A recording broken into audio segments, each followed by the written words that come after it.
Hello and welcome back to my studio. Wow, I was overwhelmed. My last video did really well. I was really surprised. I just want to say thank you. Thank you so much to everybody who commented, especially you, Nancy. You're very funny. Yeah, it was really nice. So you have spurred me on to do another video, and this is basically, just in case you don't know, I'm an artist living in Shropshire, Ironbridge in Shropshire in the UK, and I've been freelance. I keep saying freelance. I've been a full-time artist for about 10 years now. I paint mainly animals, but I've been diversifying and doing still lifes. But I just thought what would be nice, because I did a budgie. I'll just show you this budgie I did last week. So I've got this budgie and I really like the format. I love these little wooden panels and just the feel of these and everything. They're just lovely. So they're only 8x8, but they're just really sweet. And because I've got an exhibition coming up in September, I thought what would be nice would be to have a grid of little budgies. So I'm going to do, and they're all going to be different. So this is like a party budgie. And I've done this cowboy budgie and I put it on Instagram, and some very funny person said the good, the bad and the budgie. So I'm going to use that as the title for this one. So I think that's pretty good. So that made me laugh. And I've just done this one. This is a flying budgie.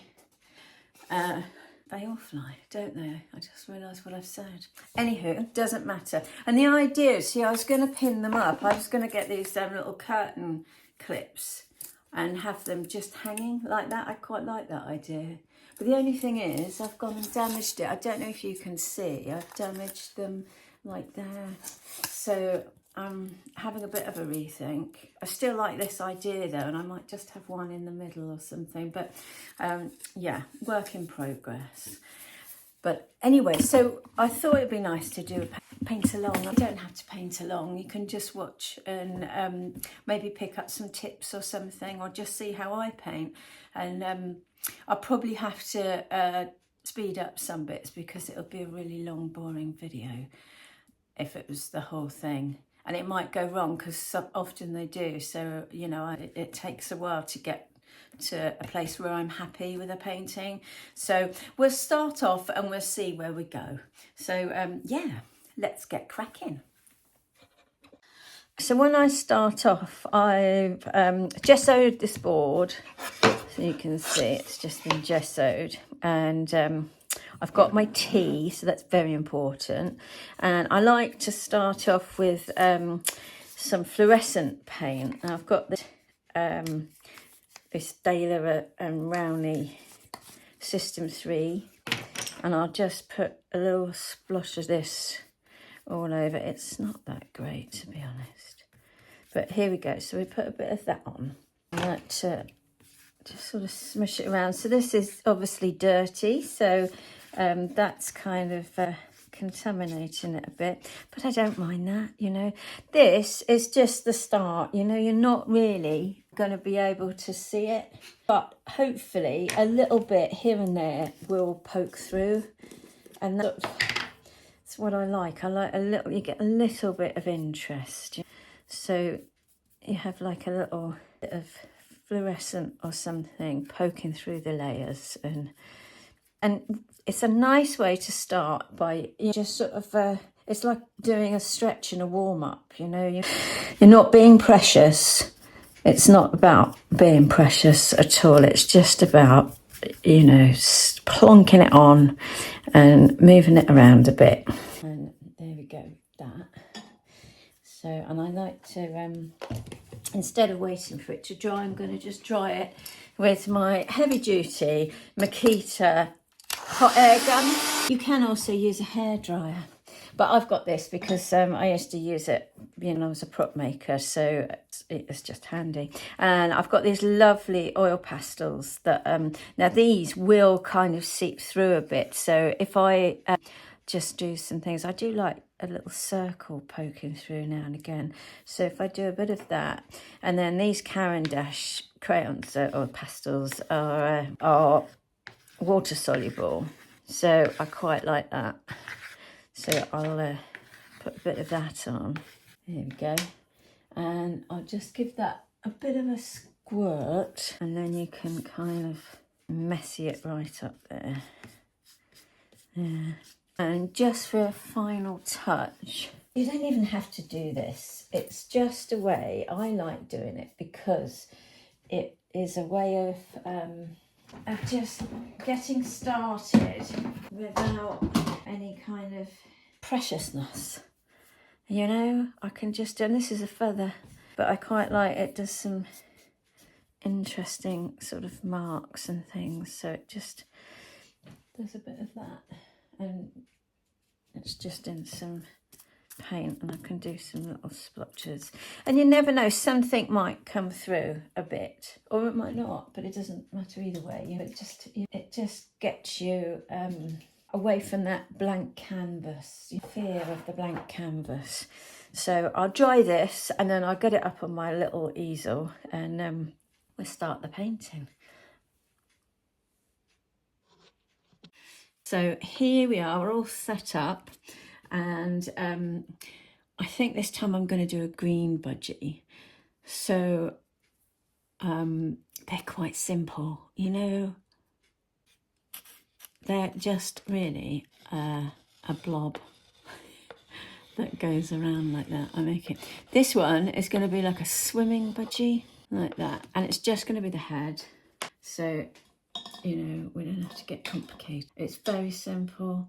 I love it when you look on YouTube. There's so many different painting videos and things like that. And a lot of them are just amazing. But this is a fun thing, honestly. Look at what I paint. This is just going to be fun. So let's get going. So I've got... Alexa, pause. Sorry about that. I've got some white here. I'll show you the paint as I go. This is a golden So Flat paint, and I love this titanium white because it's very high pigmented, and it's just a very nice white. It's great for mixing or just going on neat. It's really lovely.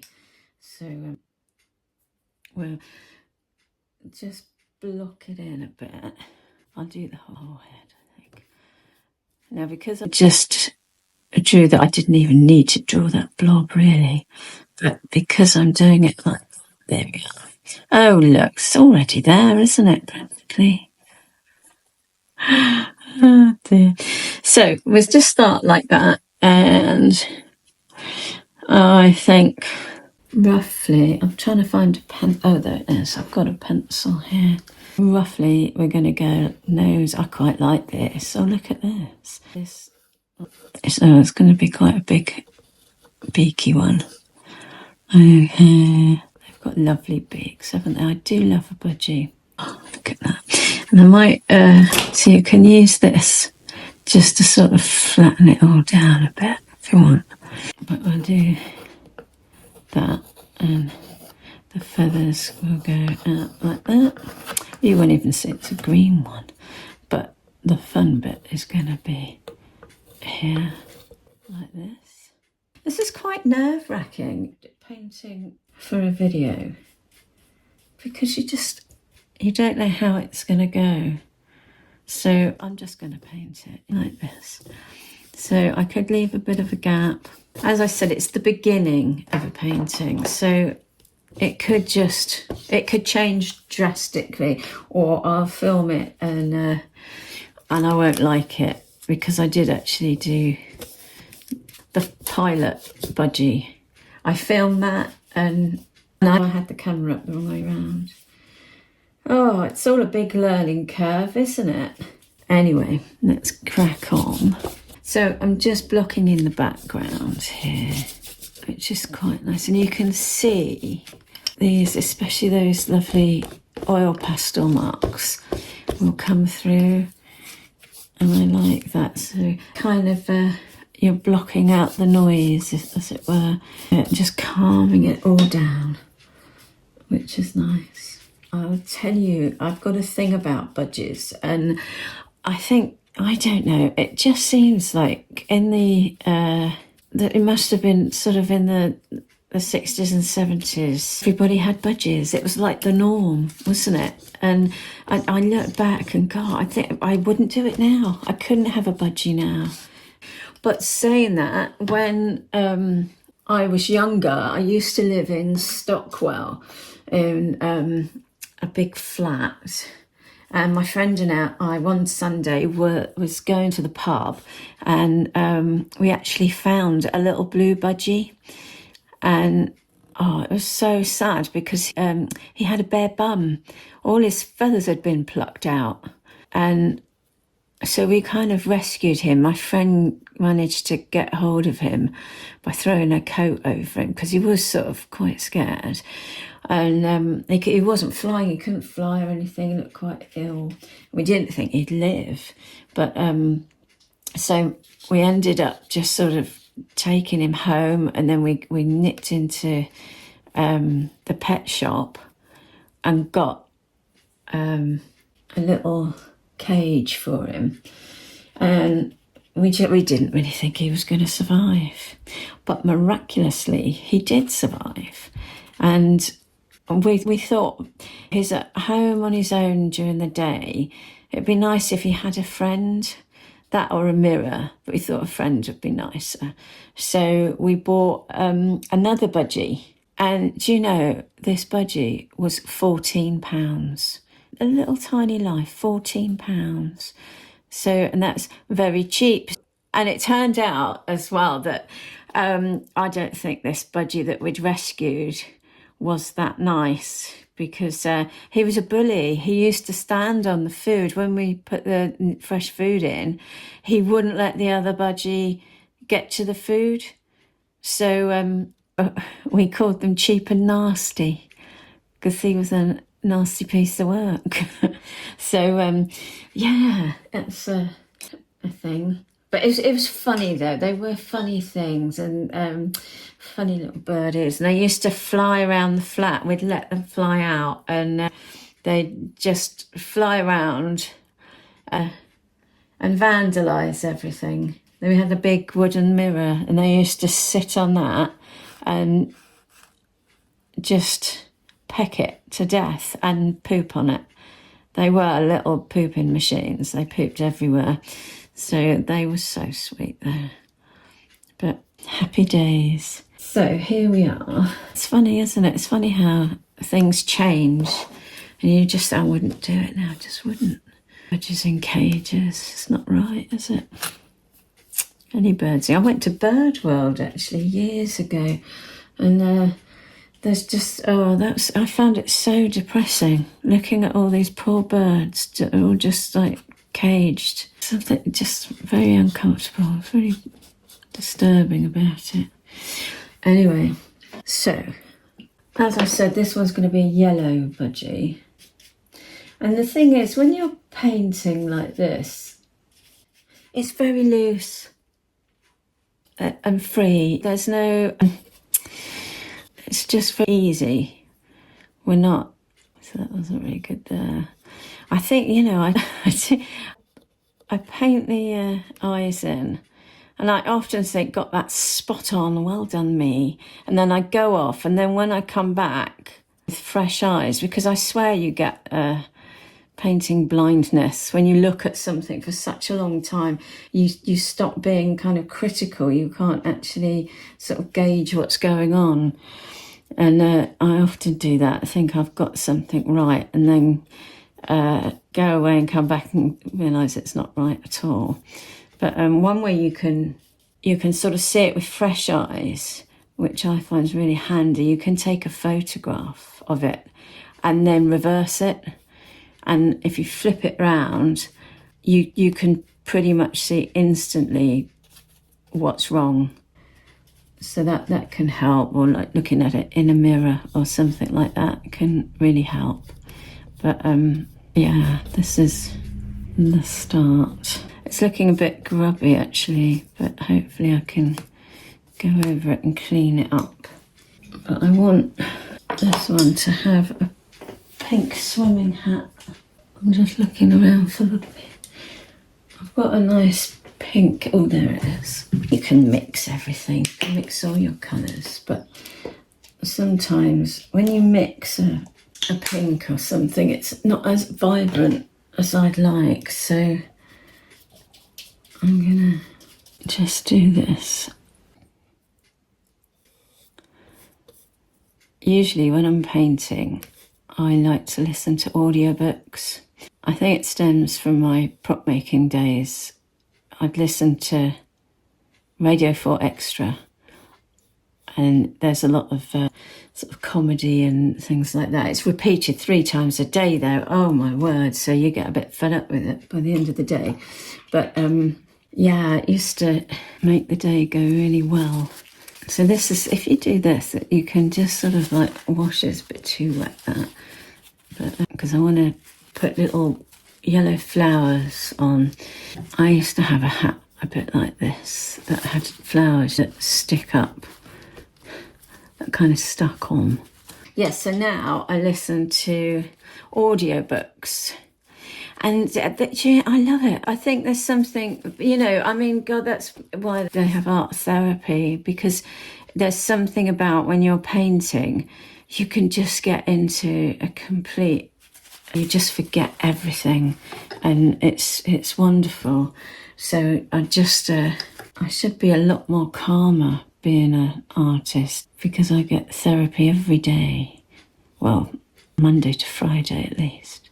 It's great. Yeah, I'm going to have to move his eye over a bit, I think. Oh, they've got great eyes, haven't they? Right, I'm a bit mumbly. You have to excuse the mumbling. They kind of have this thing going on. So this is all their head. And then that's the eyes.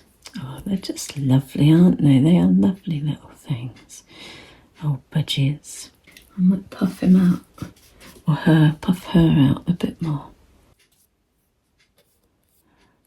You can see all this in the background still, so I'll probably I might sand some bits down and add a bit of colour to the beak. I've got Bailey keeping me company today, and he keeps looking at me. I think he thinks I'm talking to him, because usually I don't talk at all when I work. Looks a bit like a pirate, doesn't it? I do have reference. I don't think I can paint anything without having a picture of it. Years and years ago, when I left college, I was put in touch with a graphic designer. This guy, he was great. He liked to drink. Everyone I know liked to drink. But he'd... I might do the lines around him. He drew with marker pens, and he was amazing. You just mentioned, draw, I don't know, a lizard, draw anything. He could draw anything, and it would be an absolutely perfect, amazing likeness. Just what an amazing skill. Right, they do have like a little circle around it. My brush is terrible. Oh, I'm not sure if I like this. I don't know if this is going to work, to be honest, me painting with you, because it's, what is it? As soon as I start doing something, I don't like what I'm doing. Well, we'll crack on for a bit and see what happens. But I'm not digging it. And it's supposed to be green. Like a green. I don't know why I did white there.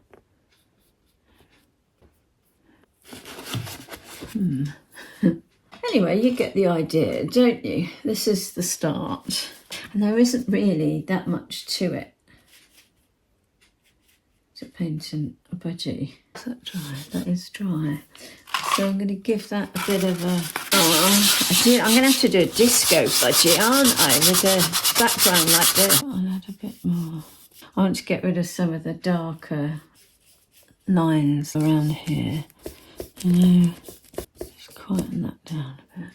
So I do quite like these little bits shining through. I do a lot of contrasting colours. These aren't contrasting colours. If it was contrasting, that would be purple and that would be yellow. But I like having the colours kind of pop a bit. Actually, I'm going to change where the white spot is. Does that look a bit better? So I used to pretty much everything I painted. Being a prop maker, it was kind of part of the job really, because I had to look professional and quick. You didn't have a lot of time to sort of do any paint, you know, to sort of sit around. You had to sort of crack on. Everything we did was was in a rush, you know, and deadlines were crazy. So you learn quick ways of doing things, and tracing was sort of how you kind of achieved what you want. Plus it had to look, a lot of things I painted, things for Disney. We did, one of the prop makers I worked for had the contract with Disney, and they'd have to do the flagship stores. So when a new Disney film came out, the characters, the main characters in the film were sculpted, and it was quite amazing. They'd be sculpted in clay, and the sculptors were just fantastic. And they'd sculpt these characters, and then they'd be made into fiberglass, and then a few of them would be made so that they can go to sort of different stores around the world, and they had to be painted, and I got to paint them, which was great. You know, I really enjoyed it, and I'd airbrush them and all that. But the only thing was, where we were, it was like a giant warehouse, and the lighting was appalling, and you didn't actually have a proper area to work. So you'd have to sort of rock up and put up a trestle table and try and get these things painted. Meanwhile, all around you, there's people and noise, and because they'd be cutting out MDF wood for, you know, the stands and what have you. So the whole workshop would just be full of dust and noise. You'd often have to wear ear defenders because it was just so noisy. It was the most unpleasant environment. And the thing is, as I get older, I think my tolerance for things, it's just, I'm just so grumpy. It just, you know, I just found it so difficult. You're just working in this place where it's just like a hive of industry, and it's just so unpleasant, and you're trying to just sort of get a steady hand and do this, and people are walking past you, and it's all just chaos all around you. It was quite a challenge to do it, and in the end I got just mighty fed up with it really. But I was lucky, you know, when I first went to my last prop making place, the owner just gave me so much confidence, because he didn't actually have a painter at the time, and I just did a bit of painting because I said, you know, I was really, you know, humble because of the place I'd worked before. You know, they had a painter, so I didn't sort of get to do very much in the way of painting. Mostly sanding and filling was my job. So it was so lovely to go to this new place, and he was like, oh, you're great, you can paint for us, and I just ended up doing this, staying there for years. But you know, in the end you have to sort of submit defeat, don't you? And all the time I was thinking about what I could be doing and wanting to do something else. So that's what happens, isn't it? You end up following your dreams kind of thing.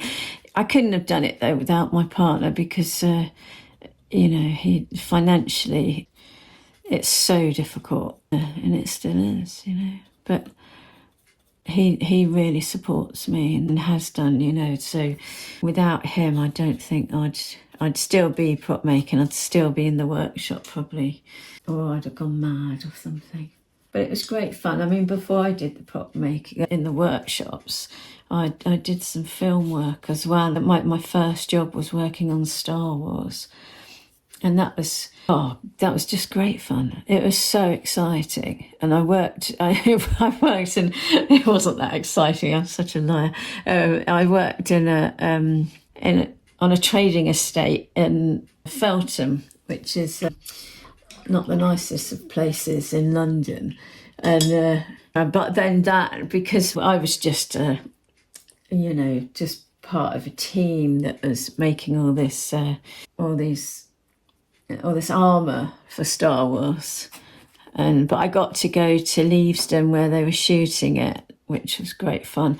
And then from there I got to actually work at Leavesden, and I did some of the costumes and the costume jewellery, and I worked with some really great people. It was just, it was such a great time. And it went on for quite a long time. Most films, if you get on a film, then if you get on with the people there, but everyone, you know, the thing about it, it's everyone is just so happy and grateful to be there. Do you know what I mean? It's just such a lovely environment. Everyone's so enthusiastic, and it's like, it's so just friendly because everybody sort of knows everybody else, and everyone sort of just gets on well. It was such a lovely environment to work in. But working on Star Wars led me to work on other films, and I did a bit on Harry Potter and Gladiators as well. That was interesting, working on there. Oh, it's very it's revealing to see how these things are made. I mean, Russell Crowe, I was working with a team who was making Russell Crowe's costumes, and it was bizarre that I couldn't really understand why the way it worked was it had a lot of say in what he wore. So we'd make like helmets for him, but instead of just making one, someone would design three, and we'd make 3 helmets, and then he'd sort of choose bits that he liked from all 3 of them. So then we'd have to make another helmet, you know, with his, it was kind of like, why does he get to decide? I couldn't understand that, but that was the way it worked anyway. So, you know, but again, it was such a great time. So I did prop making for quite a long time, and it was good fun. But I think it stopped being such good fun when I was in the just in the workshops, you know. But then when I was in the workshops, that was kind of, especially when, you know, when the film stops, that's it, you're out of work. So getting sort of in a workshop and being able to paint was quite an achievement for me. And I was lucky to be able to do it because it was almost like full-time work for a good few years. So that was just, you know, sort of preferable. And also when you're working on films, you don't know where, you know, you could be working down the road from you, you know, for a month, or then you could be, I mean, I worked in Nice on a Kung Fu monkey film, which is hilarious, honestly. It was just the most bizarre thing ever. And it was a disaster. The whole film was a complete disaster because they wanted to film real monkeys. And they wanted to do it in Nice.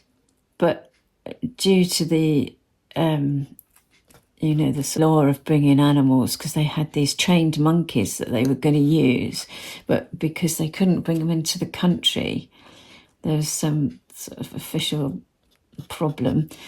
The company I was working for was doing sort of stunt and sort of background monkey suits. So basically it was short people, midgets in monkey suits.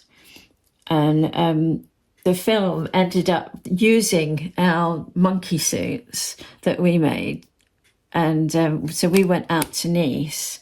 But, oh, I can hear Mimi barking. Yeah, so it was hilarious, the whole thing. It was the most surreal time. We were out there for 3 months, and I've never been so rich, honestly, because we got fed, we had somewhere to stay, so they put us up, and they'd pay us for food, but they kind of gave us food as well, so we'd just sort of buy our evening meal, and that was it. And we got breakfast when we got on the set, and it was brilliant. It was just so good. And what surprised me was that I could just leave my home, because I was living in Stockwell then, and I could just sort of start a new life, like in France, and it just didn't, you know, sort of, I just adapted really well, which, you know, surprised me. But oh, it was all great fun. Oh. See, this is it. When you put the light in the eye, you're kind of there, aren't you? You've kind of got a bit of life. Now, what I'm going to do, doesn't feel quite right painting in silence. And I should have brought a glass of water because my voice is getting a bit croaky. But we'll do little flowers like that. Oh, I can hear my other Jackson barking. They're great guard dogs. Oh, I might have to go and see what she's doing. But you want them to stick out like that there. So as you carry on with this, I'm quite liking her now. She's got a bit more character. Oh, I don't really know what I'm doing there. So I'll probably have to keep going over and over. Oh, one here. Oh, she's quite sweet, isn't she? I quite like her. See, and I quite like this kind of thing going on here. It's a bit sort of vague, but I quite like that. So I might not do too much more to this because I've got a tendency to overpaint. And when you're trying to keep something sort of quite loose, but quite sort of free, I have a tendency to overwork it, and it's easy done because you kind of get caught up with the details, kind of, you know, and you're like, it's good to sort of step away. But I'm just going to put a little bit more paint in the background because I'd quite like to make it a bit darker around here. And if I do that, then I'd quite like to, I don't like that edge, but I can kind of do that. I like this sort of silhouette-y, not silhouette, you know, like when it's darker around the edges. What do you call it? Like a spotlight type of thing. But it's not a spotlight either. But I quite like that. So, and what I love about these is just that they're just sort of small, cute little things, aren't they? And sometimes I do like large paintings, and it's nice to jump around a bit with the sizes because that stops me as well from getting too sort of tight and caught up with the details. So it's quite nice to, that's too bright, I think, really. So I quite like here. Oh, look at that. I'm going all over. That's quite nice there.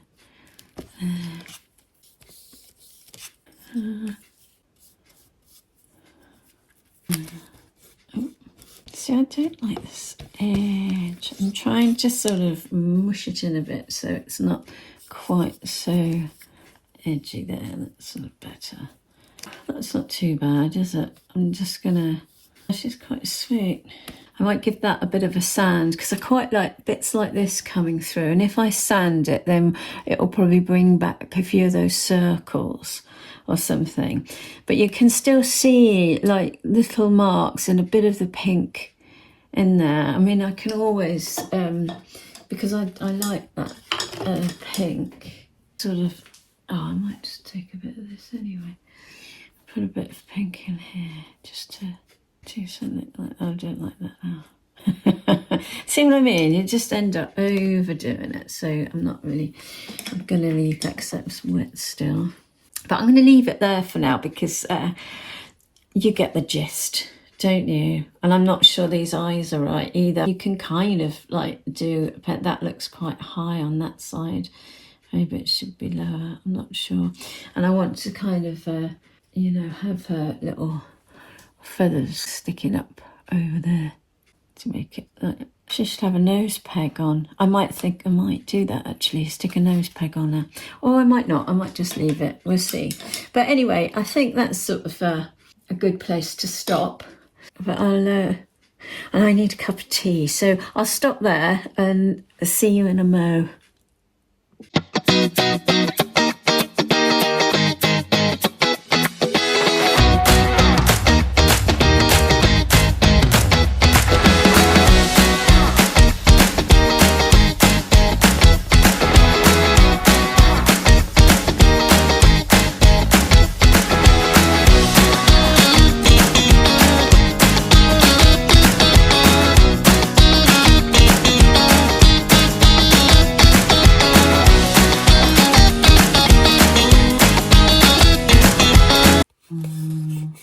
So there she is, the finished painting.